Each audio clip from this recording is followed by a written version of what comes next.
লোকমান আলাইহিস সালাতু ওয়াস সালাম তার সন্তানকে উপদেশ দিচ্ছেন, ইয়া বুনাইয়া আকিমিস সালাহ ওয়া'মুর বিল মা'রুফ ওয়ানহা আনিল মুনকার ওয়াসবির আলা মা আসাবাক। লোকমান আলাইহিস সালাতু ওয়াস সালাম তার সন্তানকে উপদেশ দিচ্ছেন, হে সন্তান, আকিমিস সালাহ, নামাজ কায়েম করো। প্রত্যেক পিতা হিসাবে দায়িত্ব হইল তার সন্তানকে আদেশ দেওয়া যে আমার সন্তান তুমি নামাজ পড়ো। ওয়া'মুর বিল মা'রুফ, সৎ কাজের আদেশ দাও। ওয়ানহা আনিল মুনকার, মানুষকে অসৎ কাজ থেকে ফিরাও। ওয়াসবির আলা মা আসাবাক। লোকমান আলাইহিস সালাতু ওয়াস সালাম বলেন, তুমি যখন নামাজ কায়েম করবে, মানুষকে সৎ কাজের আদেশ দিবে আর মানুষকে অসৎ কাজ থেকে ফিরাবে, তখন তোমার উপরে মুসিবত আসবে। কি আসবে? মুসিবত আসবে। এজন্য লোকমান আলাইহিস সালাতু ওয়াস সালাম বলেন, ওয়াসবির আলা মা আসাবাক ইন্না যালিকা মিন আজমিল উমুর। যখন তুমি নামাজ কায়েম করবে, সৎ কাজের আদেশ করবে, অসৎ কাজের নিষেধ করবে, তখন তোমার উপরে মুসিবত আসবে। আর এই মুসিবতের উপরে তুমি ধৈর্য ধারণ করবে। মুসিবতের উপরে কি করবে? ধৈর্য ধারণ করবে। হযরত লোকমান আলাইহিস সালাতু ওয়াস সালাম নিজে এই উপদেশগুলো দিলেন। এরপরেও চিন্তা করলেন, আমি তো আমার সন্তানকে উপদেশ দিলাম, আমার মনে ইচ্ছা যে এই সমকালীন সময়ে যে আল্লাহর একজন নবী আছে, আমি আমার সন্তানটাকে নিয়ে সেই নবীর কাছে গিয়া তার থেকে কিছু উপদেশ নিয়ে আসবো আমার সন্তানের জন্য। লোকমান আলাইহিস সালাতু ওয়াস সালাম তার সন্তানকে সাথে নিয়ে নবীর জনপদের দিকে রওনা দিলেন। পথিমধ্যে লোকমান আলাইহিস সালাতু ওয়াস সালামের সন্তানের পায়ে মরুভূমি অঞ্চলের ভিতরে চলতে গিয়ে মৃত্যু জানোয়ারের হাড্ডি বিদ্ধ হয়ে গেল। পায়ের ভিতরে যখন হাড্ডি বিদ্ধ হয়ে গেল, পায়ের তলা থেকে একেবারে উপরের দিকে বিদীর্ণ হয়ে গেল, এখন আর সামনের দিকে চলতে পারতেছে না। লোকমান আলাইহিস সালাতু ওয়াস সালাম তার সন্তানকে নিয়ে সেখানে অবস্থান করতেছেন। সন্তানকে নিয়ে অবস্থান করার সময়ে একদিন, 2 দিন, 3 দিন অতিবাহিত হয়ে যাইতেছে। লোকমান আলাইহিস সালাতু ওয়াস সালামের সন্তান এত ছোটও না যে তিনি সেই সন্তানকে কোলে করে বাড়ির দিকে ফিরে যাবেন। এজন্য তারা অপেক্ষা করতেছিলেন যে যদি কোনো কাফেলা এখান থেকে যায়, তাহলে সেই কাফেলার সাথে যেই সওয়ারি থাকবে সেই সওয়ারিতে আরোহণ করাইয়া তার সন্তানটাকে বাড়ির দিকে ফিরিয়ে নেবেন, অথবা তো নবীর জনপদের দিকে নিয়ে যাবেন। 1 দিন, 2 দিন, 3 দিন পর্যন্ত অপেক্ষা করলেন। 1 রাত, 2 রাত, 3 রাত পর্যন্ত অতিবাহিত হয়ে গেল, কিন্তু কোনো পথিক পাওয়া যাইতেছে না, কোনো কাফেলাও পাওয়া যাইতেছে না। যেই জায়গায় মৃত্যু জানোয়ারের হাত বিঁধে গিয়েছিল, ওই জায়গায় ধীরে ধীরে পচন শুরু হয়ে গেছে। লোকমান আলাইহিস সালাতু ওয়াস সালাম গভীর রজনীতে তাহাজ্জুদের নামাজে সিজদায় লুটে পড়ে আল্লাহ তাআলার কুদরতি পায়ে পড়ে কাঁদতেছেন আর বলতেছেন, ওগো রব্বুল আলামিন, এই মরুভূমি প্রান্তরে আমি আমার সন্তান এক বিশেষ উদ্দেশ্যে তোমার নবীর জনপদের দিকে রওনা দিয়েছিলাম। আমার সন্তানের পায়ে মৃত্যু জানোয়ারের হাড্ডি বিঁধে যাওয়ার কারণে আমরার সামনে অগ্রসর হতে পারি না। রব্বুল আলামিন, আমাদের অবস্থা সম্পর্কে তো তুমি ভালো করেই জানো, এমন একটা ব্যবস্থা করে দাও যেই ব্যবস্থার কারণে আমরা এইখান থেকে চলে গিয়ে তোমার নবীর সাথে সাক্ষাৎ করতে পারি। হযরতে লোকমান হাকিম সিজদার ভিতরে পড়ে কাঁদতেছিলেন। আল্লাহ তাআলার কুদরতি অন্তরে জোশ উঠে গেল। আল্লাহ তাআলা বললেন, ও জিবরাইল, ফাবিত ইয়া জিবরাইল, ও জিবরাইল, তুমি সাথে সাথে চলে যাও, লোকমানের সন্তানের কাছে চলে যাও, তার পায়ের ভিতরে মৃত্যু জানোয়ারের হাড্ডি বেঁধে দেওয়ার কারণে আজ 3 দিন পর্যন্ত তারা যাত্রা বিরতি করে এইখানের ভিতরে অবস্থান করতেছে। কাফেলার অপেক্ষায় বসে রয়েছে, কোনো কাফেলাও তারা পাইল না। এই কঠিন মুসিবতের সময়ে লোকমান 3 দিন পর্যন্ত তাহাজ্জুদের নামাজে সিজদার ভিতরে লুটে পড়ে আমি রব্বুল আলামিনের কুদরতি পায়ে পড়ে কাঁদতেছে, চোখের পানি জড়াইতেছে। ও জিবরাইল, তুমি কে এই লোকমানের সন্তানের এই যে বিপদের ভিতরে আছে, সমস্যার ভিতরে আছে, তার এই রোগ থেকে তাকে সম্পূর্ণভাবে মুক্তি করে দিয়ে আসো। আর আমার পক্ষ থেকে তোমাকে যেই সুসংবাদ দেওয়া হইলো, এই সুসংবাদগুলো তুমি লোকমান এবং তার সন্তানকে দিয়ে আসো। আল্লাহ তাআলার পক্ষ থেকে লোকমান আলাইহিস সালাতু ওয়াস সালামের সন্তানকে রোগ মুক্তি এবং সুসংবাদ দেওয়ার জন্য কে আসলেন? জিবরাইল আলাইহিস সালাতু ওয়াস সালাম আসলেন। জিবরাইল আলাইহিস সালাতু ওয়াস সালাম এখনো পর্যন্ত লোকমান আলাইহিস সালাতু ওয়াস সালাম তাহাজ্জুদের নামাজে আল্লাহ তাআলার কুদরতি পায়ে সিজদায় লুটে পড়ে আছেন। জিবরাইল আলাইহিস সালাতু ওয়াস সালাম এসে বলতেছে, আরাফতানি ইয়া ওয়ালাদ, হে সন্তান তুমি আমাকে চিনো? লোকমান আলাইহিস সালাতু ওয়াস সালামের সন্তান বলতেছে, লা, আমি তো আপনাকে চিনি না, আমি কোনোদিনও আপনাকে দেখি নাই। বলতেছে, আমি আল্লাহ তাআলা এই পৃথিবী আসমান এবং জমিনের ভিতরে অসংখ্য অগণিত লক্ষ কোটি ফেরেশতা আল্লাহ তাআলা তৈরি করেছেন। সেই লক্ষ কোটি ফেরেশতার ভিতরে যিনি সরদার, তিনি হইলাম আমি জিবরাইল আলাইহিস সালাম। কোটি কোটি অসংখ্য অগণিত ফেরেশতার ভিতরে ফেরেশতাদের সরদার আমি জিবরাইল। আল্লাহ তাআলা আমাকে তোমার কাছে এই জন্য প্রেরণ করেছেন যে এটা দেখার জন্য যে তোমার কি হয়েছে। হে সন্তান, ইয়া ওয়ালাদ, হে সন্তান তোমার কি হয়েছে? এবার লোকমান আলাইহিস সালাতু ওয়াস সালামের সন্তান বলতেছে যে আমি এই মরুভূমি প্রান্তরে চলতে গিয়ে আমার পায়ের ভিতরে মৃত্যু জানোয়ারের হাড্ডি বিঁধে গিয়েছে। আজ 3 দিন পর্যন্ত সেই ক্ষতস্থানে পতন শুরু হয়ে গেছে। তো বলতেছে, দেখি। জিবরাইল আলাইহিস সালাতু ওয়াস সালাম তার কুদরতি দস্ত মুবারক দিয়ে মাত্র একবার হাত বুলিয়ে দিলেন, সাথে সাথে লোকমান আলাইহিস সালাতু ওয়াস সালামের সন্তানের পায়ের ক্ষত পরিপূর্ণভাবে সুস্থ হয়ে গেছে। এবারে বলতেছে, আল্লাহ তাআলা তোমাকে একটা সুসংবাদ দেওয়ার জন্য প্রেরণ করেছেন। কি সুসংবাদ? জিবরাইল আলাইহিস সালাতু ওয়াস সালাম বলতেছে, বাবা, তোমার পিতা লোকমান তোমাকে যেই জনপদে নিয়ে যাওয়ার কথা ভাবছিল, যেই জনপদের নবীর কাছে নিয়ে যাওয়ার জন্য রওনা দিয়েছিল, ওই জনপদে যেই নবী ছিলেন, ওই জনপদের নবীর উম্মতেরা, নবীর জনপদের লোকেরা ওই নবীর সঙ্গে বেয়াদবি করেছে। কি করেছে? নবীর সঙ্গে বেয়াদবি করেছে। আল্লাহ তাআলা নবীদের উপরে যারা বেয়াদবি করে, নবীদের সাথে যারা বেয়াদবি করে, আল্লাহ তাআলা এটা বরদাস্ত করতে পারেন না। আল্লাহ তাআলা এটা সহ্য করতে পারেন না। এই দুনিয়াতে হাজারো কোটি মানুষ তার প্রচেষ্টা দ্বারা আল্লাহর ওলিতে রূপান্তরিত হতে পারবে, কিন্তু হাজারো চেষ্টা, লাখো চেষ্টা, কোটি চেষ্টা, সকল চেষ্টা ব্যয় করার পরেও এই দুনিয়াতে একজন নবী হিসেবে কেউ তৈরি হতে পারবে কিনা বলেন?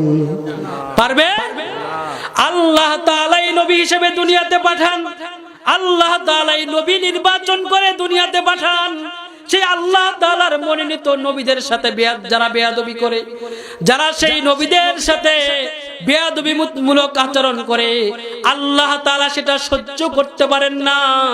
জিবরাইল আলাইহিস সালাতু ওয়াস সালাম বলতেছেন, ওগো বাবা, আল্লাহ তাআলা তোমাকে এই মরুভূমি প্রান্তরে মৃত্যু জানোয়ারের হাড্ডি তোমার পায়ে বিদাইয়া আল্লাহ তাআলা তোমাকে একটা ছোট বিপদ দিয়েছেন। আর এই ছোট বিপদ দিয়ে আল্লাহ তাআলা তোমাকে বড় বিপদ থেকে উদ্ধার করে দিয়েছে। ছোট বিপদ দিয়ে কি বিপদ থেকে উদ্ধার করেছেন? বড় বিপদ থেকে উদ্ধার করেছেন। ওগো দুনিয়ার মুমিন মানুষেরা, আমি বলতে চাই এটাই, আমাদের কাছেও বিপদ আসে, যখন ছোট ছোট ছোট ছোট কোনো বিপদ আসে তখন আমরা ধৈর্য হারাইয়ে ফেলাই।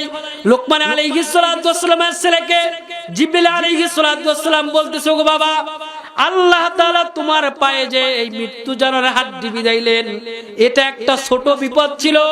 তুমি যেই জনপদে যাওয়ার ইচ্ছা করছিলা, ওই জনপদের উপরে আল্লাহ তাআলা অসন্তুষ্ট হইয়া আল্লাহ তাআলা ওই জনপদের অধিবাসীর উপরে আসমান থেকে পাথর বৃষ্টি বর্ষণ করতেছেন।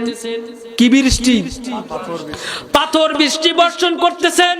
আর এই পাথর বৃষ্টি বর্ষণ করার কারণে ওই জনপদের যত লোক আছে, সব জনপদের সকল মানুষ পাথর বৃষ্টির কবলে পড়ে সবাই মারা যাইতেছে। আল্লাহ তাআলা তোমার পায়ে মৃত্যু জানোয়ারের হাড্ডি বিদায়া ছোট বিপদ দিয়া তোমার জানের খতরা থেকে আল্লাহ তাআলা তোমাকে বাঁচাইয়া দিয়েছেন। এজন্য আল্লাহ তাআলা আপনাকে আমাকে ছোট ছোট বিপদ দিয়া বড় বড় বিপদ থেকে উদ্ধার করেন। বড় বড় বিপদ থেকে আল্লাহ তাআলা আপনাকে আমাকে রক্ষা করেন। আর আমরা তো এমন মুমিন, আমরা তো এমন ইমানদার যে ছোট বিপদ যখন আসে তখন আমরা ধৈর্য হারাইয়া ফেলাই। এই আজকের থেকে আমাদেরকে বুঝতে হবে, যখন আমাদের কাছে কোনো বিপদ আসবে আমরা মনে করব যে এটা একটা আমাদের জন্য ছোট বিপদ। আল্লাহ তাআলা এই ছোট বিপদ দিয়া আমাদেরকে বড় বিপদ থেকে উদ্ধার করেছেন। এজন্য ধৈর্য হারাইলে চলবে না। আল্লাহ তাআলা লোকমান আলাইহিস সালাতু ওয়াস সালাম তার সন্তানকে এই ব্যাপারেই নসিহত করতেছেন, ওয়াসবির আলা মা আসাবাক, হে সন্তান, তোমার উপরে যেই মুসিবত আসবে এই মুসিবতের উপরে তুমি ধৈর্য ধারণ করবে। এজন্য আমাদের কাছে যেই সমস্ত মুসিবত আসবে এই মুসিবতের উপরে আমরা সকলেই ধৈর্য ধারণ করব। আমরা যদি ধৈর্য ধারণ করি, আল্লাহ তাআলা বলতেছেন ঈমানদারের গুণ হইল ধৈর্য ধারণ করা। এজন্য আমাদের অন্তরটা নিষ্কলুষ অন্তর, পরিশুদ্ধ অন্তর, সেই পরিশুদ্ধ অন্তরের ভিতরে সর্বপ্রথম ঈমান ফিট করব, ঈমান। দ্বিতীয় নম্বরে আমরা সেই পরিশুদ্ধ অন্তরের ভিতরে আল্লাহ তাআলার ভয় ফিট করব।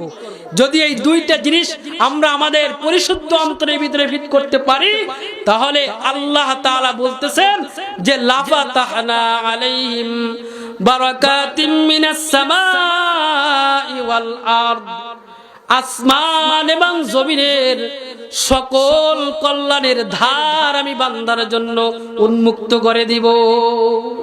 আসমান এবং জমিনের সকল বরকতের দরজা আল্লাহ তাআলা আমাদের জন্য খুলে দিবেন। দুইটা জিনিস যদি আমরা আমাদের ভিতরে ফিট করতে পারি, প্রথম নম্বরে ঈমান আর দ্বিতীয় নম্বরে আল্লাহ তাআলার ভয়। এখন দেখেন বর্তমান সময়ে আমরা যা কিছু করি, যেই সমস্ত কাজবাজ করি, যা কিছুই করি না কেন, যা কিছু আয় ইনকাম করি, আমাদের কোনো কিছুর ভিতরে কোনো বরকত আছে বলেন? কোন জিনিসের ভিতরে কোনো বরকত আছে? আগের দিনে আয় ইনকাম কম ছিল কিন্তু বরকত বেশি ছিল। এখন আয় ইনকাম বেশি কিন্তু বরকত কম। এই বরকত কমে যাওয়ার দুইটা কারণ, আমরা ঈমান থেকে দূরে সরে গিয়েছি আর তাকওয়ার থেকে দূরে সরে গিয়েছি। যদি এই ঈমান এবং তাকওয়া আমাদের ভিতরে আমরা আনয়ন করতে পারি, তাহলে দেখব আল্লাহ তাআলা আমাদের জন্য আসমানের যত কল্যাণ আছে, জমিনের যত কল্যাণ আছে, সকল কল্যাণের দরজা আল্লাহ তাআলা আপনার আমাদের জন্য খুলে দিবেন। এজন্য আমরা এই দুইটা জিনিস আমাদের ভিতরে ফিট করব। তাকওয়া, ঈমানের ব্যাপারে আমি যতটুকু কথা বলেছি, আমরা আমাদের ঈমানটাকে ফিট করব সর্বপ্রথম। দ্বিতীয় হলো তাকওয়া। তাকওয়া আমাদের অন্তরের ভিতরে কিরকম ফিট করব?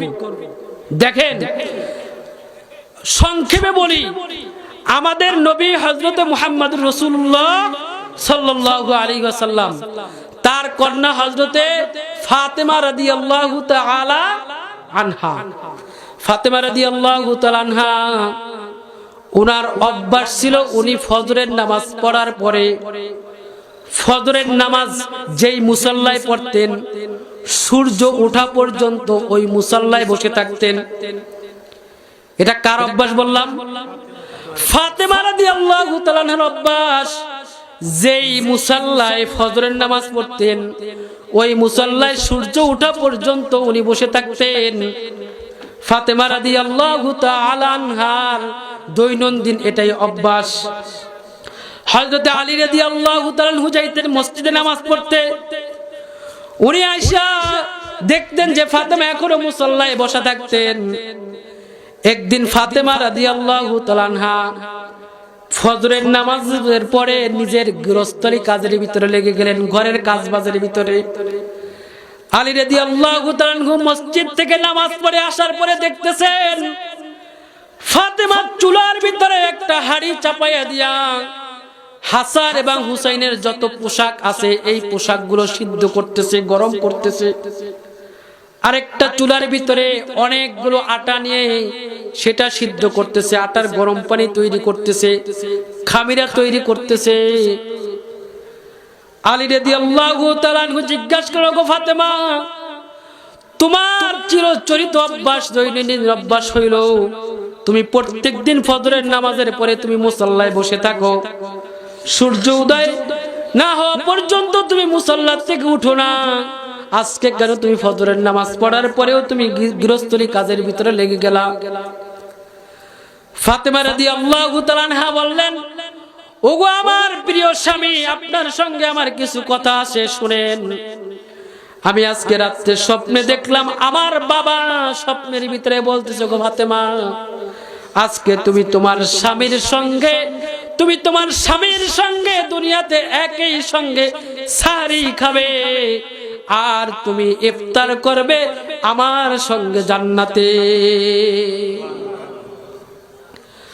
ওগো আমার প্রাণের স্বামী, আমার বাবা এই স্বপ্নের ভিতরে এই কথা বলেছে। আলীর আর বুঝতে বাকি রইল না, আমার স্ত্রী ফাতেমার অল্প মুহূর্তের জন্য, অল্প সময়ের জন্য দুনিয়ার মেহমান। হাসান এবং হোসেন ঘরের ভিতরে, হাসান এবং হোসেনকে ফাতেমা রাদিয়াল্লাহু তাআলা আনহা পাঠিয়ে দিলেন, যাও তোমরা তোমাদের নানার কাছে চলে যাও। নানা কি জীবিত নাকি রওজার ভিতরে আছেন বলেন? রওজার ভিতরে। হাসান এবং হোসেনকে পাঠিয়ে দিলেন কার রওজার কাছে? রাসূলের রওজার কাছে। যাও তোমরা তোমাদের নানার কবরের কাছে যাও। কিতাবের ভিতরে লিখতেছে হাসান এবং হোসেন গিয়া যখন ঘরের ভিতরে একে অপরের সঙ্গে দুষ্টামি করত আর ফাতেমা রাদিয়াল্লাহু তাআলা আনহা যখন বিরক্ত হয়ে যেত, তখন হাসান এবং হোসেনকে তার নানার কবরের কাছে পাঠিয়ে দিত। কিতাবের ভিতরে লেখছে হাসান এবং হোসেন নানার কবরের কাছে গিয়া কবরের উপর থেকে নানা বলে ডাক দিত আর নানা কবরের থেকে হাসান এবং হোসেনের ডাকের সাড়া দিত। ওইখানে বৈশা নাতি এবং নানা এবং নাতি হাসান এবং হোসেন রাসূল সাল্লাল্লাহু আলাইহি ওয়াসাল্লামের সঙ্গে দীর্ঘ সময় পর্যন্ত কথোপকথন করত। তাওয়াফকারীরা জিয়ারতকারীরা জিয়ারত করত। হাসান এবং হোসেনের কোনো কথোপকথন তারা শুনতে পাইত না। আজকেও হাসান এবং হোসেনকে ফাতেমা রাদিয়াল্লাহু তাআলা আনহা রওজার কাছে পাঠিয়ে দিয়েছে, যাও তোমাদের নানার কাছে যাও। আল্লাহর হাবিব সাল্লাল্লাহু আলাইহি ওয়াসাল্লাম বলেন, ওগো আমার নানা, ওগো আমার হাসান আর হোসেন, তোমরা কেন এই মুহূর্তে আমার রওজার কাছে এসেছো? বলতেছে, নানা আমাদের মা তো আপনার কাছে পাঠিয়ে দিয়েছে। বলতেছে, না না না, তোমরা এখন আমার রওজার কাছে থাকবে না, ঘরে চলে যাও। তোমাদের মার কিছু সময়ের জন্য, অল্প সময়ের জন্য দুনিয়ার মেহমান, তুমি এখান থেকে চলে গিয়ে তোমাদের মায়ের চেহারার দিকে তাকাইয়া থাকো, কারণ অল্প সময় পরে সে দুনিয়া থেকে বিদায় নিবে। হাসান এবং হোসেনকে নির্দেশ দেওয়া হইল, ঘরে গিয়ে তোমাদের মায়ের চেহারার দিকে তাকাইয়া থাকো। আল্লাহর হাবিব সাল্লাল্লাহু আলাইহি ওয়াসাল্লাম নাই আমার ছেলে সন্তানদেরকে কষ্ট দেই নাই। আমি আমার মৃত্যুর পরে হাসান এবং হোসেন যখন ক্ষুধার তাড়নায় আমার স্বামীর কাছে এসে কান্না করবে, তখন আমার স্বামী আটার দ্বারা তাদেরকে রুটি তৈরি করে দিতে পারবে না। আমার যতটুকু আয়াত্তে আছে অন্তত পক্ষে 7-8 দিন 10 দিন পর্যন্ত যাতে আমার বানানো আটার দ্বারা আমার হাসান এবং হোসেন তাদের ক্ষুধা নিবারণ করতে পারে।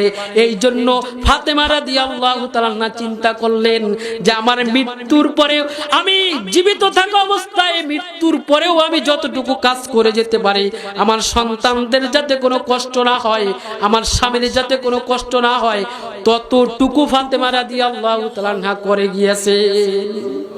মৃত্যুর পরের চিন্তাও করেছেন। আর আমাদের অবস্থা, স্বামীদের খেদমতের কথা যদি বলা হয় স্ত্রীদেরকে, তখন বলে যে আমরা এই দেশের প্রধানমন্ত্রী। কি বলে না? আল্লাহ তাআলা বলেন আর রিজালু কাওয়ামুনা আলান নিসা,